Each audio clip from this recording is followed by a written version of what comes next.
Islampur police जिला की पहल पर और इस्लामपुर थाना प्रबंधन एवं मोकामा अस्पताल के सहयोग से आज थाना परिसर में रक्तदान शिविर का आयोजन किया गया। अनुमंडलीय अस्पताल के अधीक्षक सूरज सिन्हा ने कहा कि पुलिस अधीक्षक और आईसी से बात करने के बाद इस रक्तदान शिविर का आयोजन किया गया।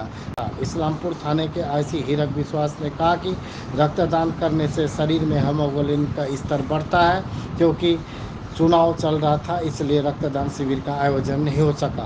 अब चुनाव नहीं है इसलिए दोबारा रक्तदान शिविर का आयोजन किया जाएगा। আমরা মানে যদি বায়োলজিক্যাল সায়েন্সটা বুঝি তাহলে এটার মধ্যে রক্তদানের মধ্যে কোনো শারীরিক ক্ষতি নেই, বরং রক্ত দিলে শরীরের আরও বেশি বার্তা যায় যে শরীর আরও নতুন করে হিমোগ্লোবিন প্রোডাকশন বা এটা বাড়ে, রক্ত দিলে শরীর ভালো থাকে। এটা আমাদের এখন এই মুহূর্তে যেহেতু ইলেকশন এম্বার্গো ছিল বলে যেহেতু আমরা ভ্যাকসিনেশন ক্যাম্পগুলো হয়নি, তো এগুলো আমরা করছি করে আমাদের এখানে ইসলামপুর ছোটো জায়গা বলে এই এখানে ডক্টরের হসপিটালটা খুব বিজি, বিহার থেকেও লোক আসে এখানে চিকিৎসা করতে, ডক্টরের খুব প্রয়োজন হয়। তো সেই জন্য আমরা এসপি সাহেবের নির্দেশে আমরা এটা অর্গানাইজ করেছি যাতে একটু সুবিধা হয়। টার্গেট কত রয়েছে আজকে?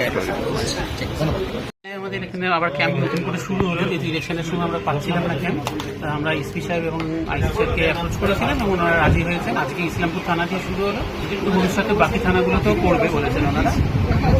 এরকমভাবে রেগুলারলি হলে আমাদের ক্রাইসিসটা কেটে যাবে। এটার জন্য একটা ভাবেই আমাদের মেটাতে পারি, সেটা হচ্ছে আমাদের আরও বেশি সংখ্যক ক্যাম্প করতে হবে। সেই ক্যাম্পটা করার জন্য আরও এনজিও আরও সাধারণ লোককে এগিয়ে আসতে হবে। আমরা তো রাজি আছি, যত ক্যাম্প হবে তত আমরা এগিয়ে আসতে পারি, কিন্তু লোকেদের মধ্যে সেই জিনিসটা কিছুটা কম আছে। ক্যাম্প করার যে ইচ্ছাটা এটা একটু বাড়ালে আমরা এটা ফিল আপ করতে পারবো।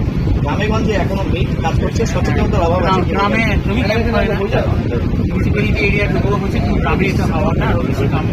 তাছাড়া যেহেতু বিহার সংলগ্ন এরিয়ায় বিহারের একটা সংখ্যক পেশেন্ট এখানে আসে এবং তাদের পেছনে আমাদের অনেকটাই সেখান থেকে আমরা রিপ্লেসমেন্টটা পাই না, একটা সমস্যা।